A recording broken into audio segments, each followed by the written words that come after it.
L'économie tout de suite avec Claire Bonichon. Rebonjour Claire. Bonjour Pauline. On va revenir sur ce chiffre important. En France, le chômage a marqué une forte baisse au mois de septembre. Oui, le nombre de demandeurs d'emploi sans aucune activité a baissé de 1,9% en septembre, ce qui représente 66 300 chômeurs de moins dans la seule métropole. Un recul lié notamment à la légère reprise économique. La fameuse inversion de la courbe du chômage promise par François Hollande semble bel et bien engagée. Lucie Debiol. Du jamais vu depuis 20 ans. En septembre, une baisse record. Moins 66 300 demandeurs d'emploi. Une chute d'1,9%. Les mauvais chiffres du mois précédent sont totalement effacés. Il y a actuellement 3 490 500 demandeurs d'emploi sans aucune activité. On a des résultats qui confirment le fait qu'il y a une inversion de la courbe du chômage qui est engagée, qui est constatée. Grâce à la légère reprise économique, les créations d'emplois se portent mieux. Entre juin 2015 et juin 2016, 143 300 emplois ont vu le jour dans le secteur privé en France métropolitaine. Un nombre suffisant pour absorber la croissance de la population active et donc stabiliser ou faire légèrement diminuer le chômage. Le facteur démographique ne doit pas être négligé. Depuis 1991, la population active française a augmenté de 14,5% pour 2 750 000 emplois créés. À titre de comparaison, celle de l'Allemagne n'a augmenté que de 6,5% pour le même nombre d'emplois. Résultat, l'économie allemande est proche du plein emploi, alors que la France peine à passer sous la barre des 10%. C'est de la fumisterie, cette histoire d'inversion. Sur un an, le chômage a un peu baissé, mais il a considérablement explosé depuis l'élection de François Hollande. Depuis le début de l'année, la courbe du chômage amorce un timide retournement. Mais le mouvement reste incertain, car le nombre de demandeurs d'emploi, toutes catégories confondues, continue lui d'augmenter. Alors à noter que globalement, le bilan du quinquennat sur le plan de l'emploi n'est pas très bon, puisqu'il subsiste plus de 500 000 chômeurs de plus qu'en 2012.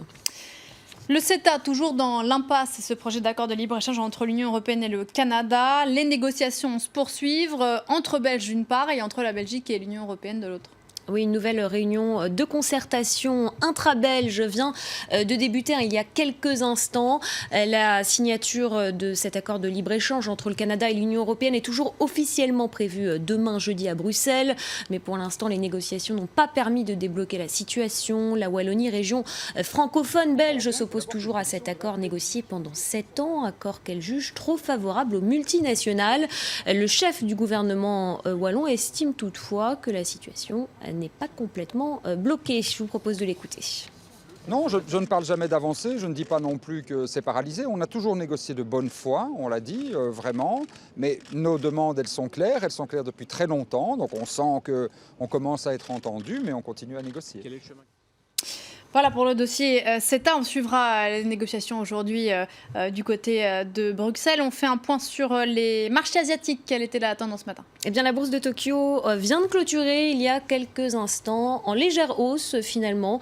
Elle a enchaîné sa 3e séance consécutive de gains. Vous le voyez, hausse de 0,12% pour le Nikkei. La remontée du yen a toutefois pénalisé pendant la séance les valeurs exportatrices nippones. Et puis ailleurs, eh bien, c'est le rouge qui domine. Shanghai termine la séance en baisse de 0,43%, Hong Kong 0,70% et le Kospi un peu plus de 1%. La chute des prix du pétrole ce matin sous les $50 le baril pèse sur les valeurs énergétiques. Et puis globalement, les places asiatiques terminent la séance en baisse dans le sillage de Wall Street.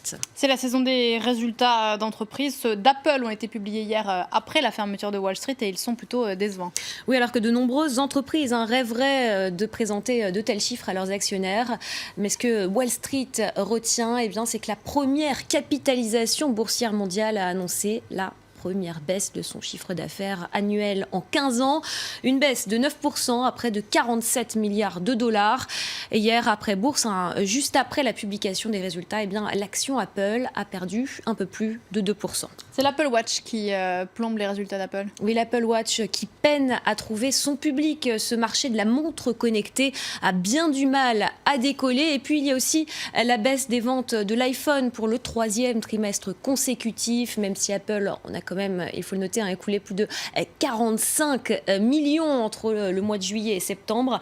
Alors cette baisse de la vente des smartphones, des iPhones, est symptomatique à la fois du ralentissement global du marché des smartphones et d'une intensification de la concurrence, notamment de la part de rivaux chinois comme Xiaomi, par exemple.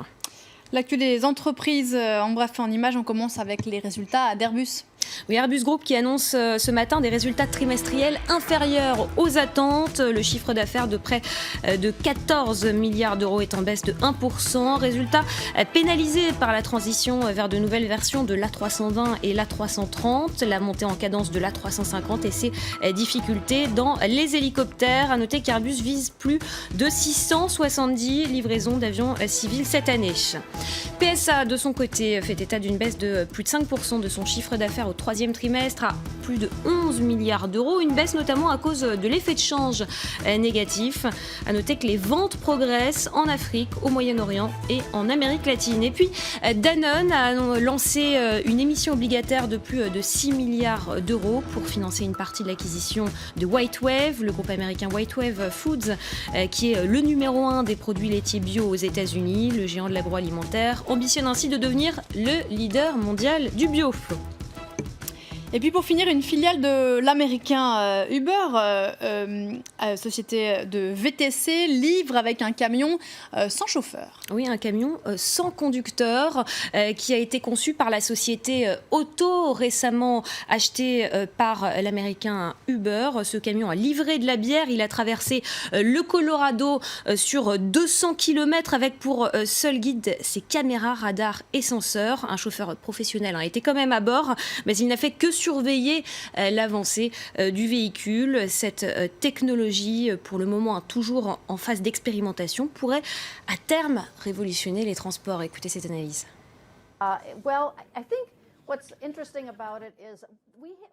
Je pense que ceci est un exemple d'une utilisation réaliste de la voiture sans conducteur à court terme. Avant que chaque particulier possède une voiture sans chauffeur et que les routes en soient pleines, je pense que ça va d'abord se développer à travers des applications commerciales comme celle-ci.